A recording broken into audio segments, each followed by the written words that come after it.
Japan की इंतजामिया ने भारी बारिश की वजह से मुल्क के 4 जुनूब मगरबी सूबों से 10,23,000 अफराद को निकालकर महफूज मुकामात पर पहुंचाने का हुक्म दिया।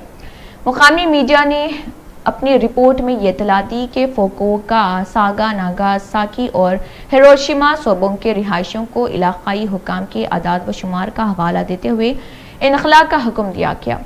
काबिल जिक्र है कि जापान के जनूब मगरबी इलाके में गुज़िश्ता कुछ दिनों से मूसलाधार बारिश हो रही है, जिसकी वजह से सैलाब की सूरत हाल पैदा हो गई है। मिट्टी का तोता गिरने से एक शख्स जाँ बहक जबकि 2 जख्मी हुए हैं। जापान के जनूब मगरबी इलाके में भी बारिश मुतवक्किल है।